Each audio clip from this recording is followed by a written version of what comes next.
बच्चों, आज से हम आप लोगों को रसायन विज्ञान की बेसिक नॉलेज देने जा रहे हैं, जो कि बेसिक साइंस टीचिंग में अभी तक हम आप लोगों को फिजिक्स भौतिक विज्ञान पढ़ा रहे थे। आज से हम रसायन विज्ञान पढ़ाने जा रहे हैं। इसमें हर छोटी छोटी बात आपको समझाएंगे ताकि आप लोगों के सब कुछ समझ में आ जाए। रसायन विज्ञान जो भी कठिन न लगने पाए। ठीक है प्यारे बच्चों, इसे आप लोग ध्यानपूर्वक समझिए।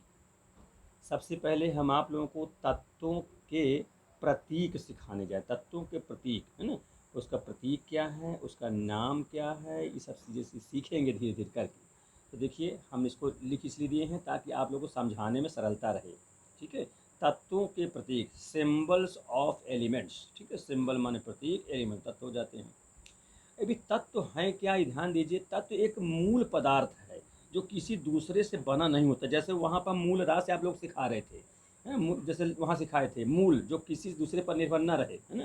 तो यहाँ पर तत्व है जो कि मूल पदार्थ होता है, जो कि समान प्रकार के परमाणुओं से मिलकर बना होता है। ये सारी बात हम अब सिखाएंगे। सबसे पहले ध्यान दें, तत्व के प्रतीक वे अक्षर जिसको लेटर कहते हैं, वे अक्षर जिनके लेटर लिख देते हैं, लेटर, वे अक्षर या लेटर जिनके द्वारा तत्वों के नाम संक्षेप में प्रदर्शित किए जाते हैं, तत्वों के प्रतीक यानी सिंबल कहलाते हैं। ठीक है, उनके संकेत के द्वारा संक्षेप में दर्शाते हैं। जैसे अब तक तत्वों के जो लगभग तत्व हैं वो 120 तत्व जो है वैज्ञानिकों द्वारा खोज लिए गए हैं। लगभग बता रहा हूँ, एक दो जो कम ज़्यादा हो सकता है। जो साइंटिस्ट हैं उन्होंने 120 एलिमेंट की खोज कर ली है, जिनके नाम है, प्रतीक नेम है, सिंबल्स है, एटॉमिक नंबर कहते हैं यानी परमाणु संख्या भी कहते हैं, वो हम बता रहे हैं। निम्न प्रकार है। हम यहाँ पर क्रमशः 20 तत्व दे रहे हैं, बता रहे हैं, फिर धीरे धीरे और आगे बताएंगे स्टूडेंट। अभी आप 20 तत्वों को क्रम से जानिए, उसको हम याद करने का आपको तरीका सिखाएंगे, किस ढंग से आप समझें ताकि परमाणु क्रमांक और प्रतीक याद हो जाए। जब क्रमांक याद हो जाते हैं तो सारी चीज़, इलेक्ट्रॉनिक विन्यास है, समझता है, सब निकल आता है। तो अब यौगिक बनाना, फिर समीकरण बनाना, सब कुछ समझ में आ जाता है। माइंडलीव की पीरियोडिक टेबल में कहाँ पर तत्व उपस्थित है, सारी चीज़ जानकारी एटॉमिक नंबर के द्वारा ही होता है। इसलिए हमने सबसे पहले इन चीज़ को पढ़ाना शुरू किया रहे हैं। तो देखिए प्यारे बच्चों, तत्वों के नाम, नेम ऑफ एलिमेंट्स, फिर सिंबल, फिर एटॉमिक नंबर, एटॉमिक नंबर परमाणु संख्या। ठीक है ना, काट दो। ठीक है, एटॉमिक नंबर परमाणु संख्या। ठीक है, उसको हम ध्यान दें, जिसको हम जेड से दर्शाते हैं। ठीक, तो देखो पहला जो तत्व है जिसको हम परमाणु भी कहते हैं, वो हाइड्रोजन है। ठीक है, इसको पहला, इसका प्रतीक है एच, पहली प्रकार की एच। इसका एटॉमिक नंबर भी 1 है। फिर हीलियम, एच बड़े से ई छोटे से, इसका परमाणु क्रमांक क्या, परमाणु संख्या, एटॉमिक नंबर क्या, 2 है। स्टूडेंट ध्यान दे, इसमें कोई डिजाइन नहीं चलेगा कि इंग्लिश में आप जैसे एच लिखते हो डिजाइनदार ना, उसे नहीं करोगे। सीधा पहली प्रकार का एच, हाँ सीधा बिल्कुल नहीं, सिंपल में ई छोटा रहेगा इसमें हीलियम में। फिर लिथियम में ध्यान दें, एल बड़े से आई छोटे से, इसका परमाणु क्रमांक एटॉमिक नंबर 3 होता है। फिर बेरिलियम, इसका बेरिलियम देखिए, बेरिलियम का परमाणु क्रमांक 4 है, प्रतीक बी है, बी बड़े से छोटे से। बोरान है, बी क्रमांक 5 है। कार्बन, कार्बन कितना है, कार्बन का परमाणु क्रमांक 6, प्रतीक सी, है ना। नाइट्रोजन है ना, कार्बन जानते हो कोयला जो होता है वो है, उसी का अपर रूप भी होता है कार्बन के तमाम, है ना। तो यहाँ सी पहले प्रतीक समझो, फिर अपर रूप होगा बाद में जानोगे। नाइट्रोजन एन, जिसका प्रतीक है एन, नाइट्रोजन, ये क्या गैस होती है ना, बहुत उर्वरक में काम आता है। बहुत प्रकार की गैसें हैं, ये से मिलकर में बहुत प्रकार गैसों में इसका मिलावट होता है, मिला होता है ना। इसी प्रकार इससे बने हुए कई प्रकार के यौगिक बनते हैं। नाइट्रोजन मूल रूप में है जो गैस है, यहाँ पर प्रतीक के रूप में है जो कि परमाणु है, तत्व है। ठीक है, 7। फिर ऑक्सीजन, ओ प्रतीक है, 8 एटॉमिक नंबर है। फ्लोरीन, यह 9 परमाणु क्रमांक है। नियान, एन बड़े से ई छोटे से, 10 एटॉमिक नंबर है। सोडियम, प्यारे बच्चों सोडियम, इन सब की उपयोगिता के विषय में बताऊंगा मैं, है ना, बाद में। एन बड़े से ए छोटे से, 11 परमाणु क्रमांक है। मैग्नीशियम, एम जी 12 है। एल्युमिनियम, एल 13 है। सिलिकॉन, एसआई 14 है। फास्फोरस, पी 15 है ना। ये बहुत महत्वपूर्ण है। जैसे फास्फोरस ज्वलनशील पदार्थ होता है, माचिस तीली बनाने में काम आता है, विभिन्न प्रकार के पटाखों में बनाने में काम आता है, ये दवाइयों में काम आता है, बहुत सारी चीज़ें हैं। सिलिकॉन है, ये कपड़ा बनाने में, चमकीली लाने में काम देता है। ये बालू में भी पाया जाता है। एल्युमिनियम मेटल धातु होता है, जानते हो, मैग्नीशियम मेटल धातु होता है। सोडियम देखो नमक में भी काम आता है, सोडियम एक धातु होता है ना। और बहुत सारी चीज़ें में काम आता है, मेन चीज़ दवा में भी बनता है। तो सारी चीज़ें बहुत उपयोगिता है। अब थोड़ा थोड़ा पहले इनके प्रतीक तो सीखो प्यारे बच्चों। जब छोटी छोटी बात, चूँकि बेसिक साइंस में पढ़ा रहा हूँ तो हर छोटी छोटी बात को बताना चाहता हूँ, इसलिए आप ध्यानपूर्वक समझें। इस प्रकार से 1 से लेकर मैं 15 तक सिखाया। यहाँ पर अभी 5 उदाहरण बता दूं तो सबसे पहले एक क्रम में 20 तत्व बताऊं, इसके बाद फिर 20 से आगे किसी उसमें 30-10 और बताऊंगा, है ना, ध्यान दें। तो यहाँ आप ध्यान दें, जैसे याद करने की बात है प्यारे बच्चों, आप क्रम से उंगली में इसको याद रखें, है ना। उंगली में, क्योंकि बेटा क्रमांक ही सबसे इम्पॉर्टेंट है। ये एटॉमिक नंबर बन जाएगा तभी सारी चीज़ आपसे बनना शुरू हो जाएगा रसायन विज्ञान में। तो आप क्रम से उंगली में याद 2-4 बार लिखें, कॉपी में लिखें और 2-4 बार उंगली में पढ़ें, तो क्रम से आपको याद हो जाए। जैसे मैं देखो पढ़ रहा हूँ, आपको सुना रहा हूँ, आप लोग इसी प्रकार से याद रखें। Hydrogen, helium, lithium, beryllium, boron, carbon, nitrogen, oxygen, fluorine, neon, sodium, magnesium, aluminium, silicon, phosphorus, है ना, 15 तो हुआ। फिर sulphur, chlorine, argon, potassium, calcium, 20 तत्व। फिर आगे भी होता है scandium, titanium, vanadium, chromium, manganese, iron, cobalt, nickel, copper, zinc. इस प्रकार से प्यारे बच्चों 30 तत्व में गिनाया। मुझको तो अभी याद है, मैं जब स्टूडेंट लाइफ में था तो स्टूडेंट में 80-85 तत्व बहुत कक्षा 6 से ही मैं याद कर लिया था। फिर देखो आगे मुझको फिर याद है, gallium, germanium, arsenic, selenium, bromine, krypton, rhodium, palladium, silver, argentum. इस पर कुछ याद है, कुछ थोड़ा डिस्टर्ब हो रहे हैं, मैं क्लियर करके और बता दूंगा। लेकिन तुम लोग पहले अभी 20 तत्व सीखो, क्रम से सीखना पड़ेगा, ध्यान दें। तो इस प्रकार से 15 मैं यहाँ सिखाया।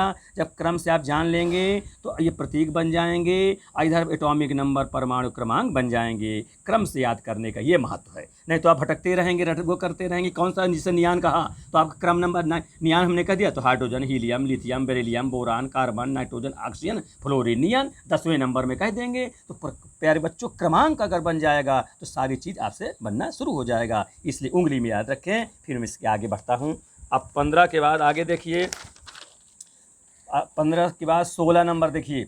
16 नंबर में सल्फर है, जिसको गंधक कहते हैं, है ना, गंधक सल्फर, यस प्रतीक इसका है, परमाणु क्रमांक 16। फिर 17 नंबर में देखिए क्लोरीन है, Cl, इसका क्रमांक 17। फिर आर्गन, ये बहुत महत्वपूर्ण है क्लोरीन, देखिए, है ना, जल को शुद्धिकरण में काम आता है। क्लोरीन लिक्विड भी होता है, क्लोरीन गैस भी होता है, क्लोरीन का पाउडर भी होता है ना। इसमें पानी में पानी को शुद्ध करने क्लोरीन का छिड़काव भी किया जाता है। बहुत सारी इसमें गंधा का सल्फर ये भी काम का है, पटाखे बनाने में, तमाम दवाइयाँ बनाने में। आर्गन देखो निष्क्रिय गैस है, इनर्ट गैस कहते हैं, और नोबेल गैस भी कहते हैं। इसका प्रतीक Ar होता है, A बड़े से R छोटे से, है ना। फिर इसका एटॉमिक नंबर कितना, 18 हो गया। फिर इसके बाद देखिए पोटेशियम, प्रतीक K है, ये 19 होता है। कैल्शियम देखिए Ca है, C बड़े से A छोटे से 20 होता है। कैल्शियम देखो बहुत इंपॉर्टेंट है ना, ये हड्डी की मजबूती में काम आता है, विभिन्न प्रकार के दवाइयों में पड़ा होता है ये सभी। इसमें पोटेशियम है। आर्गन देखो ये निष्क्रिय गैस है, ये बल्ब में जो बल्ब होता है, LED बल्ब हो या तमाम हैं जैसे होते हैं, तो आपके बल्ब या साधारण बल्ब हो, उसमें ये गैस भरी जाती है, आर्गन गैस, तो यहाँ भी काम आता है और भी बहुत जगह काम आता है। क्लोरीन बता ही चुका, सल्फर। इस प्रकार से प्यारे बच्चों 20 तत्व आप क्रम से याद कर लें तो सारी चीज़ आपको शुरू हो जाएगा, रसायन विज्ञान बिल्कुल सरल हो जाएगा। ठीक, तो ये 20 तत्व आप उंगली में क्रम से, मेरा मानना है कि नेक्स्ट वीडियो में आपसे पूछूंगा तो आप ज़रूर बताओगे, ठीक है। अब आगे देखें। अब इसके बाद तत्व, जो एलिमेंट्स में लिखा, जो 20 बताया, उसके विषय में मैं बताने जा रहा हूँ। एलिमेंट्स, तत्व क्या है। देखो तत्व क्या है, तत्व वह मूल सब्सटेंस है, ये लिखा इंग्लिश में भी है, सब्सटेंस यानी पदार्थ है। मूल माने फंडामेंटल है, किसी दूसरे से मिलकर ही बना नहीं है, ये स्वयं बना हुआ है, जो समान प्रकार के परमाणुओं यानी एटम्स से मिलकर बना होता है। समान प्रकार के एटम्स, परमाणु। और परमाणु क्या है वो भी ध्यान दीजिए। जैसे कि हाइड्रोजन, H कहा, हीलियम He, लिथियम, बेरिलियम, आगे इस प्रकार से डैश डैश अनंत कर दिया। मानी अनंत क्या है, मैंने 120 तत्व तक जा सकते हो भाई, है ना।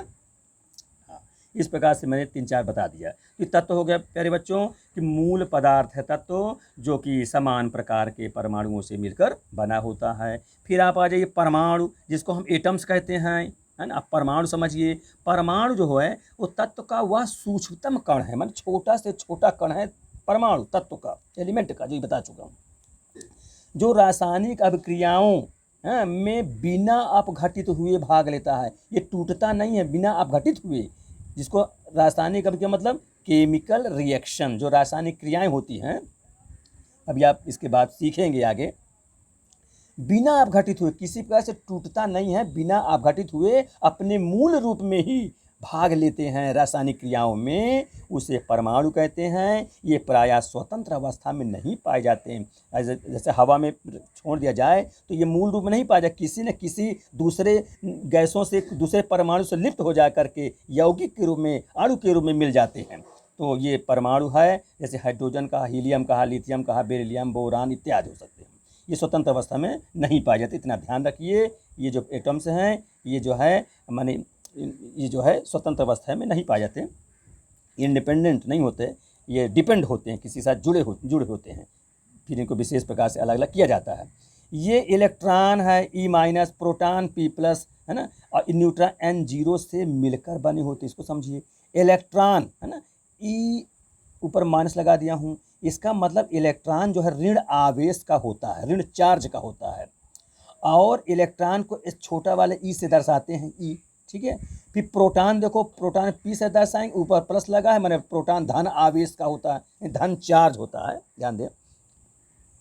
फिर न्यूट्रॉन, ध्यान दो, एन से दर्शा, छोटा एन से दर्शाएंगे, ऊपर 0, मतलब न्यूट्रॉन की जो आवेश है, चार्ज है, वो 0 होती है, या ऐसा क्या संयुक्ता 0 कह लीजिए। अभी संयुक्ता बताए नहीं है इसलिए भी नहीं संयुक्ता कह रहे हैं, आगे इनको देखो। ये E- P+ प्रोटॉन को न्यूट्रॉन N0 से मिलकर बने होते हैं ये परमाणु, ठीक है प्यारे बच्चों। तो ये परमाणु बता दिया गया, तत्व का सूक्ष्मतम कण है, जो रासायनिक क्रिया में बिना अपघटित, बिना टूटे हुए ये स्वयं अपने मूल रूप में रासायनिक क्रिया में भाग लेते हैं, इन्हें परमाणु कहते हैं, और ये स्वतंत्र अवस्था में नहीं पाए जाते, ठीक। ये जैसे हमने बताया, जितने भी 120 तत्व हैं ये परमाणु के रूप में हैं।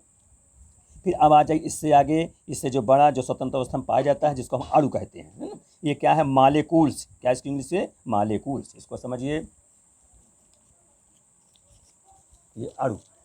अब अणु आप देख लें आप लोग, अणु जिसको मालिक्यूल्स कहते हैं, जो कि परमाणु से बड़े होते हैं, और ये अणु जो है स्वतंत्र अवस्था में पाए भी जाते हैं, जबकि जिसको कहा हमने, परमाणु को कहा, ये स्वतंत्र अवस्था में नहीं पाया जाता।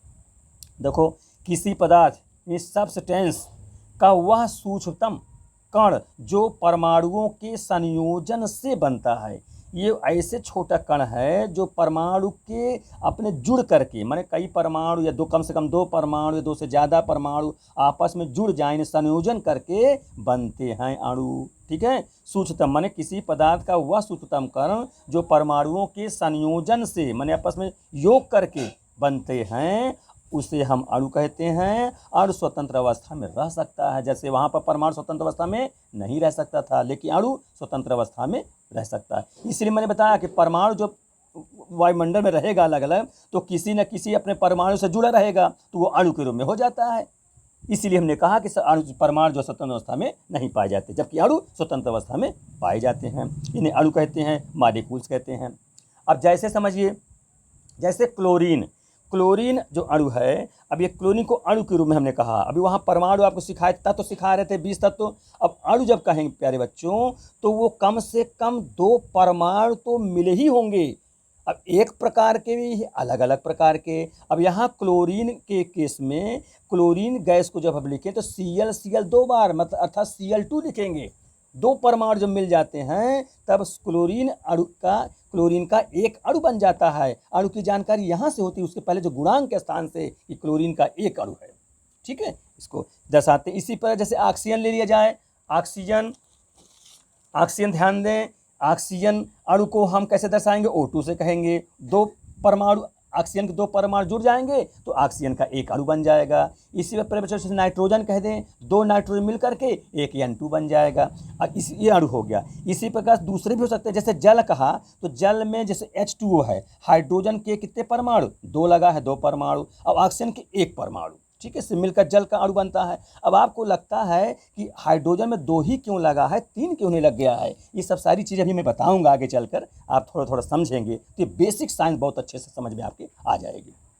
क्योंकि प्यारे बच्चों जानते हो, अगर बेसिक साइंस मजबूत हो गया तो आगे तो सब कुछ समझ में आ जाएगा। आगे की सरल है, केवल बेसिक बच्चों को नहीं समझ में आता, इसलिए वो आगे की पढ़ाई उनको बहुत जटिल लगती है, न वो रिएक्शन बना पाते ठीक से, न कर पाते। छोटी छोटी बात सीखे रहोगे तो सब कुछ सरल रहेगा और तुम लोग बड़ी आसानी से आगे की पढ़ाई कर ले जाओगे। तो इस प्रकार से मैं अणु को सिखा दिया भाई, ठीक है। हाँ, तो अणु में अब इसके आगे बढ़ता हूँ। इसके आगे देखिए, अब आगे देखिए आप लोग, अब हम आपको वैलेंसी सिखाते हैं बेटा। सब लोग संयोजकता सीखें, हिंदी में संयोजकता कहते हैं, इसको वैलेंसी कहते हैं इंग्लिश में। सबसे पहले मैं वो चीज़ बेसिक बता रहा हूँ जिससे तुम लोग यौगिक बनाना वगैरह सीख जाओ, क्योंकि हर जगह यही रहता है कि भाई नमक है, कहीं जल कह दिया, कहीं सबसे शुरू में ही लिखा रहता है, तो लड़के H2O अपना रट लिखे रहते हैं क्या होता है, लेकिन जान नहीं पाते वो क्यों H2O हुआ, NaCl सोडियम क्लोराइड NaCl हो गया, लेकिन क्यों NaCl हो गया, NaCl2 क्यों नहीं हो गया, ये सब शुरू में लिखा रहता है। अब आगे की पढ़ाई पढ़ते थे, छोटी छोटी बात नहीं जान पाते, इसलिए इनको सबसे पहले इसीलिए मैं इसको सिखाने जा रहा हूँ। अब आप संयोजकता सीखें, वैलेंसी। किसी तत्व की संयोजकता, जिसको वैलेंसी कहते हैं, उसकी रासायनिक संयोग करने की क्षमता होती है। रासायनिक जुड़ाव, रासायनिक क्रिया करके आपस में जो जुड़ जाएं, बन जाएं, उसकी क्षमता, जो कितनी कैपेसिटी है उसके पास, जिसको अंग्रेजी में कंबाइनिंग कैपेसिटी कहते हैं, कंबाइन करने की जोड़ने की क्षमता होती है, वही संयोजकता कहलाती है। एक प्रकार से समझ लीजिए, ठीक है। और संयोजकता, जो संयोजन क्षमता होती है, वो उसके परमाणुओं के बाह्यतम कोश में उपस्थित इलेक्ट्रॉन की संख्या पर निर्भर करती है। अब आपको लगता है ये बाह्यतम कोश क्या है, बाहरी कोश, जिसको हम कक्ष भी कहते हैं, इसको आउटर मोस्ट सेल भी कहते हैं, आउटर मोस्ट सेल, बाहरी कक्ष। अभी कक्ष क्या है, ये सर्किल में इलेक्ट्रॉन जो है वृत्ताकार कक्षकों में घूमते रहते हैं, ऐसे घूमते रहते हैं। अभी हम सिखाएंगे बाह्यतम कोश क्या है, छोटी छोटी बातें लिखना भी पड़ता है बेटा, है, ध्यान दे इसको, सब चीज़ों को। इसको बाह्यतम कोशों में उपस्थित इलेक्ट्रॉन की संख्या पर निर्भर करती है, ठीक है। जो बाहरी कक्ष में इलेक्ट्रॉन होंगे, अगर इलेक्ट्रॉन ज़्यादा होंगे तो संयोजकता क्षमता ज़्यादा होगी, इलेक्ट्रॉन कम होंगे तो संयोजकता क्षमता कम होगी। तो ये है संयोजकता। इसकी संयोजकता का जो आप इलेक्ट्रॉनिक थ्योरी जानेंगे, इलेक्ट्रॉनिक सिद्धांत, जो कि व्यवहारिक रूप में काम आएगा, इसकी परिभाषा सबसे इम्पोर्टेंट है, संयोजकता का इलेक्ट्रॉनिक सिद्धांत। इसको इलेक्ट्रॉनिक थ्योरी ऑफ वैलेंसी, इसका समझे इसको ठीक से। किसी परमाणु के बाहरी कोश, आगे ना, बाहरी कोश यानी outer most cell, outer most cell या कहें आउटर मोस्ट आर्बिट कहते थे। आर्बिट मतलब ORBIT भी कहते हैं। आर्बिट माने कक्ष होता है, कोश कह लीजिए, कक्ष कह लीजिए, है ना। तो बाहरी कोश में उपस्थित इलेक्ट्रॉनों के स्थानांतरण, जिसको स्थानांतरण अंग्रेजी में ट्रांसफ़र कहते हैं। बाहरी कोश है, जो बाहरी को जो इलेक्ट्रॉन होंगे, इलेक्ट्रॉन का स्थानांतरण मतलब हो गया एक परमाणु से दूसरे परमाणु में चले जाएं। भाई परमाणु का जुड़ाव होगा तभी यौगिक बनेगा, अणु बनेगा। तो एक परमाणु दूसरे के बाहरी कोश के इलेक्ट्रॉन दूसरे परमाणु को देगा। मैं अभी सिखाना चाहूँगा इसको आगे से, ठीक से ध्यान दे, अभी थोड़ा समझिए इसको। स्थानांतरण, ट्रांसफ़र या साझा, शेयर कह ली जाए, है ना, शेयर, ठीक है। साझा में प्रयुक्त इलेक्ट्रॉनों की संख्या को उस तत्व की या परमाणु की संयोजकता कहते हैं। प्यारे बच्चों फिर समझिए, संयोजकता के इलेक्ट्रॉनिक सिद्धांत क्या है। किसी परमाणु के जो बाहरी कोश है, अब कोश क्या है, ये वृत्ताकार कक्ष है जिसमें इलेक्ट्रॉन घूमते रहते हैं, चक्कर लगाते रहते हैं। अब इसको हम बताएंगे इसको ठीक से। बाहरी कोश में उपस्थित इलेक्ट्रॉन के स्थानांतरण, जिसको ट्रांसफ़र कहेंगे। इलेक्ट्रॉन के स्थानांतरण में एक से दूसरे में चला जाए, दूसरे से पहले में चला जाए, या ना जाए तो साझा कर ले, आपस में शेयर कर ले दोनों। जैसे एक इलेक्ट्रॉन का साझा, एक वो दे दे, एक वो दे दे, इस प्रकार आपस साझा हो जाए। 2 दे दे, 3 दे दे, 4 दे दे, तो साझा उसको कहते हैं। साझा करने में जितना इलेक्ट्रॉन प्रयुक्त हों, माने जितना इलेक्ट्रॉन लगें, एक का साझा कर रहा है, दो साझा कर रहा है, या एक इलेक्ट्रॉन दूसरे को दे रहा है, या दो इलेक्ट्रॉन दूसरे को दे रहा है, जितना साझा करे इलेक्ट्रॉन या जितना एक परमाणु दूसरे परमाणु को दे, वही उस परमाणु की या तत्व की क्या कहलाती है, संयोजकता कहलाती है, जिसको वैलेंसी कहते हैं। इस प्रकार से प्यारे बच्चों, मेरे मानना कुछ समझ में बात आ गई होगी और क्लियर होगा धीरे धीरे करके, है। चूँकि बेसिक है, धीरे धीरे टाइम लगेगा, समझ में आएगा। अब आगे देखिए इलेक्ट्रॉनिक विन्यास पे आ जाइए, जिसको अंग्रेजी में इलेक्ट्रॉनिक कॉन्फ़िगरेशन कहते हैं। ठीक है, इलेक्ट्रॉनिक कॉन्फ़िगरेशन, विन्यास माने इलेक्ट्रॉनों को किस प्रकार से रखा जाए कक्षकों में, वृत्ता सर्कुलर ऑर्बिट में, उसके लिए विन्यास बनाया गया। अब इसको थोड़ा समझिए। इलेक्ट्रॉन जो है परमाणु के चारों ओर निश्चित वृत्तीय कक्षकों में, वृत्तीय कक्षकों जिसको हम सर्कुलर ऑर्बिट कहते हैं, में चक्कर लगाते, एक निश्चित वृत्तीय कक्षा में, पहला कक्ष है, दूसरा कक्ष, तीसरा कक्ष, तो निश्चित हो गया। तो इलेक्ट्रॉन जो होते हैं परमाणु के चारों ओर निश्चित वृत्तीय कक्षाओं में चक्कर लगाते रहते हैं, है ना। अब वो चक्कर लगाते रहते हैं, उसके बारे में एक वैज्ञानिक हैं, उनका नाम है बोहर-बरी। क्या नाम है उसे हम लोग साल में बोहर-बरी कहते हैं, वैसे ही नाम बोहर BOHR है, BURRY है, बोहर-बरी कहते हैं या बोहर-बरी कह लीजिए। बोहर-बरी के सिद्धांत यानी प्रिंसिपल के अनुसार उन्होंने बताया, वो क्या बताया, उनके अनुसार क्या है कि किसी कक्षा में माने ऑर्बिट में, और कौन सी ऑर्बिट, सर्कुलर ऑर्बिट में इलेक्ट्रॉनों की जो अधिकतम संख्या होगी, मैक्सिमम इलेक्ट्रॉन, अधिकतम कितने इलेक्ट्रॉन होंगे, उस मैक्सिमम इलेक्ट्रॉन जो है उनके लिए बोहर-बरी ने एक सूत्र बना दिया, अपनी योजना एक प्रस्तुत कर दी, जिसका नाम है 2n², है ना। होती है जहाँ n क्या है, उन कक्षकों की संख्या है, n के जो वृत्ताकार ऑर्बिट हैं उनकी संख्या है। जैसे n बराबर पहला, दूसरा माने पहला कक्ष, दूसरा कक्ष, तीसरा कक्ष, चौथा कक्ष, इस प्रकार से बढ़ते चले जाएंगे। ठीक है, तो ये कक्षक हो जाता है, और ये पूरा सूत्र बन गया इस प्रकार से, जिसको हम लोग बोहर-बरी का सूत्र या बोहर-बरी का सिद्धांत के नाम से जानते हैं। ठीक है, इनको बनाने वाले वैज्ञानिक हैं वैज्ञानिक नील्स बोहर या बोहर-बरी है ना, के अनुसार इनको बनाया गया, यहाँ n कक्षकों की संख्या है। तो ये हुआ। अब ये बोहर-बरी के अनुसार इलेक्ट्रॉनों का विन्यास कैसे करेंगे स्टूडेंट, इसको समझिए आप लोग, उसके विषय में बताने जा रहा हूँ, इसको गौरपूर्वक आप लोग समझिए। कक्षक जिसको ऑर्बिट की संख्या कहते हैं ना, अब उस कक्षक में पाए जाने वाले अधिकतम इलेक्ट्रॉन, पहले तो मैंने कह दिया नंबर ऑफ ऑर्बिट्स कि कौन सा हम कक्ष ले रहे हैं, अब फिर उस कक्षक में कितने इलेक्ट्रॉन रहेंगे, ये सारी दोनों चीज़ों को बताना है आप लोगों को, ध्यान दें। तो जैसे पहली कक्षक में लिख दिया, जैसे फर्स्ट ऑर्बिट लिख दिया, इसका मतलब n बराबर 1। ठीक, अब ये समझ लीजिए, अब इसको हिंदी में ना लिखिए, सीधे n बराबर 1 लिख दीजिए, मैं समझाने सब कुछ लिख रहा हूँ। n बराबर 1 लिख दिया, इसका मैं पहला कक्ष बता रहा हूँ। अब इधर जो लिख रहा हूँ कि पहले कक्ष में कितने इलेक्ट्रॉन रहेंगे, तो उसको बताने वाले वैज्ञानिक हैं बोहर-बरी। उन्होंने सूत्र बनाया 2n², जहाँ n कक्षक हैं, कक्षक यहाँ n बराबर 1 है, तो n में 1 रख दूंगा तो स्टूडेंट क्या बन जाएगा, 1 का स्क्वायर 1 ही होता है, 2 से गुणा हो जाएगा, 2 1 नम 2, इसका मतलब 2 इलेक्ट्रॉन पाए जाएंगे। अधिकतम है, ध्यान दीजिए, 2 से कम हो सकता है लेकिन 2 से ज़्यादा नहीं हो सकता, ये अधिकतम का मतलब हो गया। यानी पहले कक्ष में अधिकतम कितने इलेक्ट्रॉन पाए जाएंगे, 2 इलेक्ट्रॉन पाए जाएंगे। फिर दूसरी कक्ष में आ जाइए, जब n बराबर 2 लिख देंगे मतलब दूसरा कक्ष हुआ, तो इसी सूत्र में रखेंगे n के स्थान 2, तो 2 का स्क्वायर 4 और 4 दूनिया 8 हो जाएगा स्टूडेंट। इसका मतलब हुआ दूसरे वाले ऑर्बिट में अधिकतम कितने इलेक्ट्रॉन, 8 इलेक्ट्रॉन पाए जाएंगे, इसको समझिए। फिर तीसरे कक्ष में ध्यान दीजिए, तीसरे कक्ष में, है ना, तीसरे कक्ष में n बराबर 3, इसका मतलब ये हुआ जो तीसरा कक्ष है तो वो जहाँ n में 3 रख देंगे, तो 3 का स्क्वायर 9, 9 दूनी 18, इसका मतलब तीसरे कक्ष में अधिकतम कितने इलेक्ट्रॉन पाए जाएंगे, 18 इलेक्ट्रॉन पाए जाएंगे, है ना। तीसरे कक्ष में इससे ज़्यादा नहीं पाए जाते, कम भले हो जाएं। इस प्रकार से ये एक फार्मूला बना बोहर-बरी का। इसके आधार पर हम विभिन्न प्रकार के इलेक्ट्रॉन, अगर परमाणु क्रमांक मालूम रहेगा तो उसका इलेक्ट्रॉनिक विन्यास बड़े आसानी से पूरा कर लेंगे। इसको आगे हम और बता रहे हैं, आगे देखिए। हाँ, इसको आगे देखिए प्यारे बच्चों, n बराबर 4 के लिए, हाँ स्टूडेंट ध्यान दें, n बराबर 4 के लिए तो उसी सूत्र में रख देंगे बोहर-बरी में, तो 4 का स्क्वायर 16 दूनी 32, यानी चौथे कक्ष में अधिकतम 32 इलेक्ट्रॉन होंगे। फिर n बराबर 5 रख दें तो 5 के 25 दूनी 50, यानी 5वें कक्ष में अधिकतम 50 इलेक्ट्रॉन पाए जाएंगे। इस प्रकार से हम और भी हो सकते हैं, 6वें 7वें, इसी प्रकार हम लिख दिया है, आगे बढ़ते जाते हैं। ठीक है प्यारे बच्चों, तो ये बोरबरी का सूत्र आप लोगों को समझ में आ गया होगा।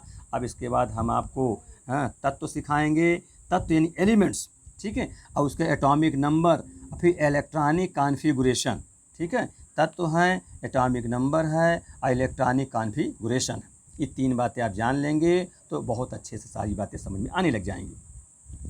तो ध्यान दें, तत्व तो इसके पहले मैं बता चुका हूँ, हिंदी में उसको लिख भी चुका हूँ। अब यहाँ उसका प्रतीक सिंबल के रूप में लिख रहा हूँ।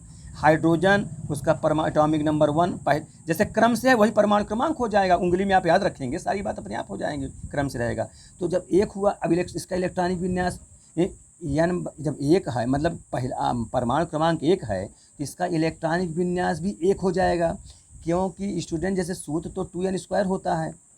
अब इस प्रकार थोड़ा थोड़ा मैं समझाऊंगा सर्किल के रूप में। जैसे ये सर्किल हो गया है ना, इसमें क्या क्या होता है ध्यान दें, इसमें प्रोटॉन और न्यूट्रॉन पाया जाता है। प्रोटॉन धन चार्ज का होता है, न्यूट्रॉन न्यूट्रल होता है, उदासीन होता है, इसमें कोई आवेश नहीं होता है, ठीक है। फिर इसके बाद ये तो इसको न्यूक्लियस बोलते हैं, क्या बोलते हैं, न्यूक्लियस, न्यूक्लियस है, हिंदी में कहते हैं न्यूक्लियस, NUCLEUS, न्यूक्लियस। नाभिक कहते हैं, क्या हिंदी में कहते हैं, ध्यान दें, इसी को हम लोग हिंदी में नाभिक कहते हैं, न्यूक्लियस कहेंगे, है ना। ये जो सर्किल बना दिया, फिर प्रथम कक्ष यहाँ शुरू होता है, ये ऑर्बिट, ये पहला सर्किल बना जो ये प्रथम ऑर्बिट है, इसको n बराबर हम लोग 1 कहेंगे, फिर आगे n बराबर 2 कहेंगे, ऐसे चलेगा। स्टूडेंट ध्यान दो, समझो ठीक से। इलेक्ट्रॉनिक विन्यास में मैंने कहा सबसे महत्वपूर्ण भूमिका है एटॉमिक नंबर की, इसकी सबसे इम्पोर्टेंस इसकी है। परमाणु क्रमांक, क्योंकि इलेक्ट्रॉनिक विन्यास इसी से चलेगा।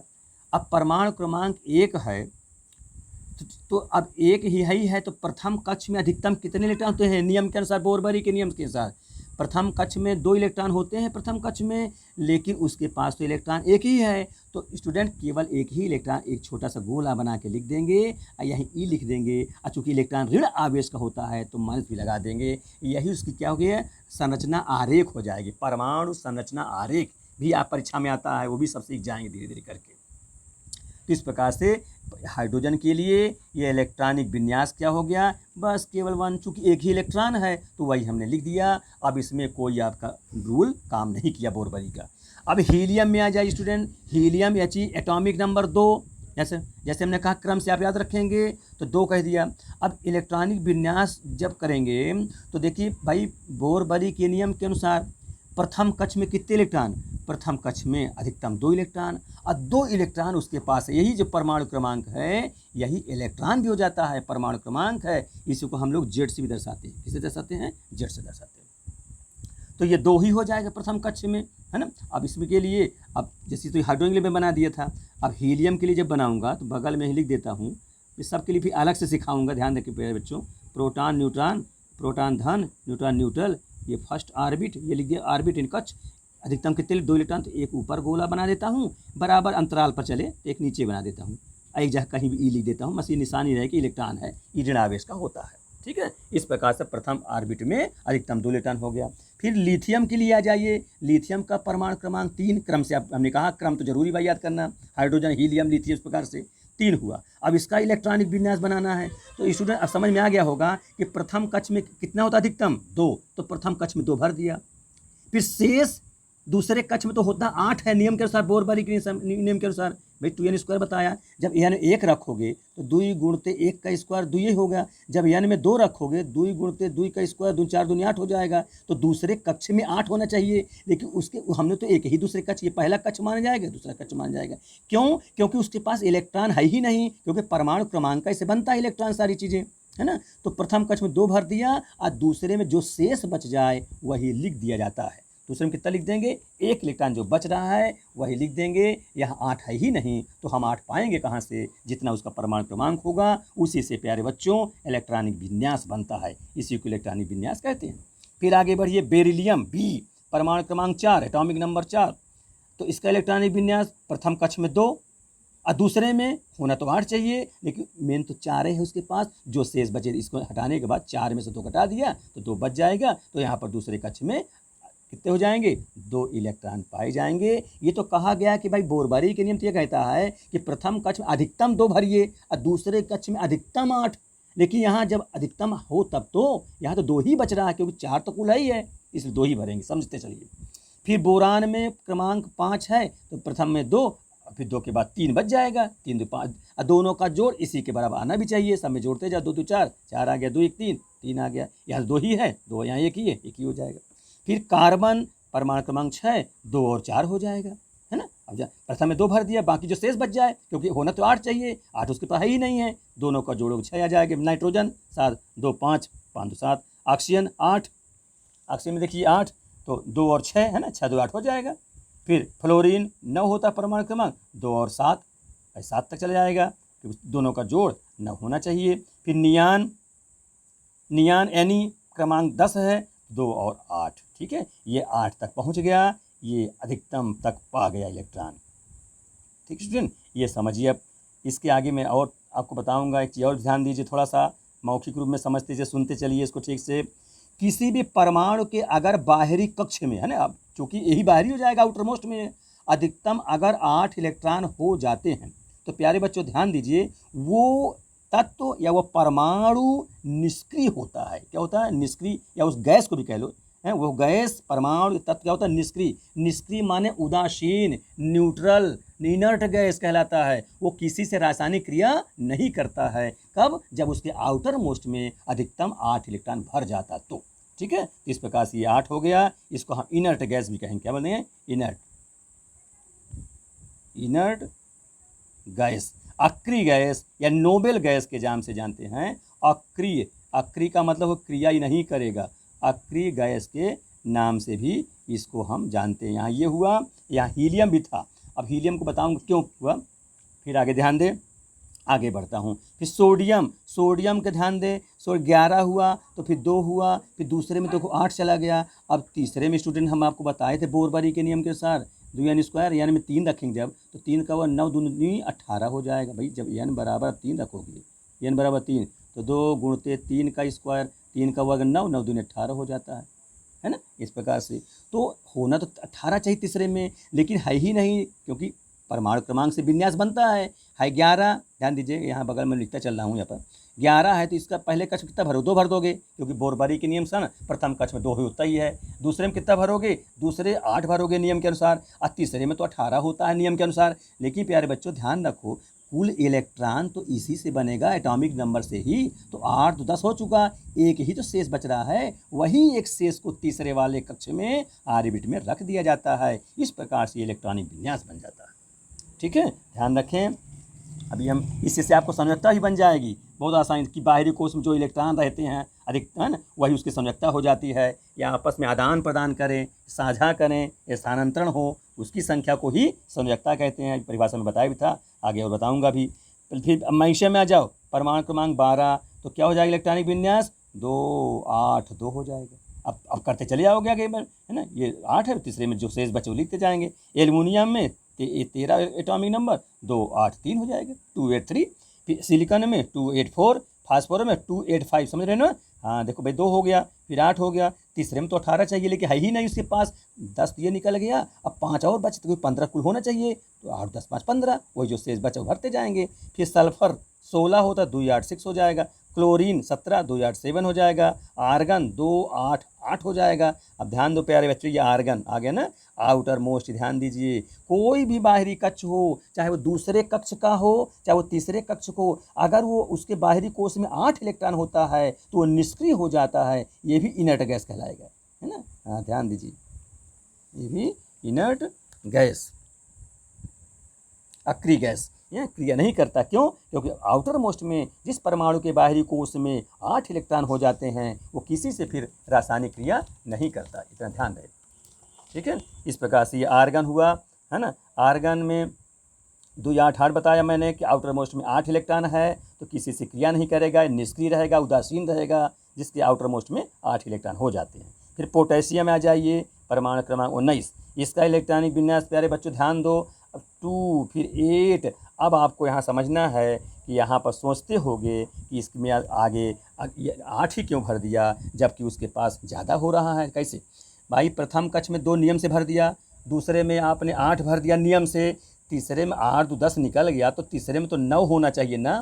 ध्यान दीजिए प्यारे बच्चों, ये परमाणु अष्टक का नियम है कि 8-8 के पेयर में चलते हैं, 8-8 के कॉम्बिनेशन में चलता है। जैसे प्रथम में 2 भरा, दूसरे में 8 भर दिया, तीसरा जो 9 बच रहा प्यारे बच्चों, तो वो 9 नहीं भर के वो 8 में टूट जाएगा और फिर आगे 1 हो जाएगी। ये नियम परमाणु अष्टक, ऑक्टेट का नियम, अष्टक का नियम कि परमाणु के बाहरी कोश में 8 ही इलेक्ट्रॉन भरा जाए, अगर वो 8 से ज़्यादा हो तो उसको तोड़ने का नियम ये 1 से 20 तत्व में लागू होता है। फिर आगे हम नया एक पैटर्न सिखाएंगे, आधुनिक इलेक्ट्रॉनिक विन्यास जो SPDF ऑर्बिटल से चलता है, उसमें थोड़ी सी भिन्नता हो जाती है। इसलिए प्यारे बच्चों, पर छोटी छोटी बात आप सीख, फिर उसको हम आगे सिखाएंगे SPDF ऑर्बिटल से। तो ये देखो 2 8 8 1 मैंने कहा कि 8 से ज़्यादा है तो परमाणु अष्टक नियम के अनुसार 8 में तोड़ोगे, 9 हो रहा था तो उसमें 8 में तोड़ दिया, फिर 1 आगे बढ़ा दिया, तो प्रथम कक्ष, द्वितीय कक्ष, तीसरे में 8 हो गया। अब तो 18 नहीं होगा, ध्यान दीजिएगा, फिर 1 चौथा कक्ष में 1 हो जाएगा। फिर आगे देखिए कैल्शियम, परमाणु क्रमांक 20, कैल्शियम कितना है, परमाणु क्रमांक 20, इसका इलेक्ट्रॉनिक विन्यास 2 फिर 8 फिर 8 है, उसी प्रकार है, ध्यान दीजिएगा। चूँकि 8 10 और 10 और हो रहे थे तो 10 को हम 8 और 2 में तोड़ा अष्टक नियम के अनुसार, परमाणु ऑक्टेट नियम, एटॉमिक और ऑक्टेट लॉ के अनुसार 2 8 और 8 और फिर 2 जो शेष बच रहा है उसको ले दिया। तो मैं तीसरे में 8 होगा, 18 नहीं होगा, न 10 होगा, है ना, ये 8 होगा, फिर चौथे कक्ष में 2 इलेक्ट्रॉन हो जाएगा। अब इसी के आधार पर मैं 20 एलिमेंट सिखाया। अब 20 में एटॉमिक नंबर, ये प्रयास चाहता हूँ तुम लोगों से कि तुम लोग इसको नेक्स्ट वीडियो में पूरे मन से 2-3 बार लिख लिख करके सीख लोगे और उंगली में याद कर लोगे। प्यारे बच्चों, आप पहले 20 तत्व सीखिए, अब 20 तत्व मैं तुम लोगों को 50 तत्व सिखा दूंगा और सबके इलेक्ट्रॉनिक विन्यास बहुत से सरल ढंग से सिखा दूंगा। और इस जब ये सीख जाओगे तो सारी रसायन विज्ञान बिल्कुल सरल हो जाएगी। ठीक है, ध्यान रखेंगे। पहले आप 20 तत्व समझेंगे जी। बाहरी कक्ष की इलेक्ट्रॉन है, संयुक्ता कहलाएंगी, है ना, इसी से फिर आपकी यौगिक बन जाएगा। तो नेक्स्ट वीडियो में आगे मैं उसको सिखाऊंगा। तब तक आप लोग इतना मन लगा के पढ़ें और वीडियो को स्टूडेंट, अब ये पहला ये पार्ट बनाया हुआ हूँ, इसके पहले फिजिक्स बना रहा था बेसिक में, अब ये रसायन भी शुरू कर दिया। आप लोगों को ध्यान हित में ध्यान रखते हुए कि आप लोगों को अधिक से लाभ मिले, और इसको अंत तक वीडियो को पढ़िए और लाइक सब्सक्राइब, अगर पसंद आए वीडियो तो मेरा लाइक सब्सक्राइब जरूर किया करिए, जिससे कि मनोबल बढ़े और आप लोगों को अच्छे से अच्छे इस प्रकार से मैं रसायन विज्ञान भी मैं पढ़ाता चलूँ, बेसिक नॉलेज देता चलूँ। Thank you. तब तक नेक्स्ट अगले वीडियो में।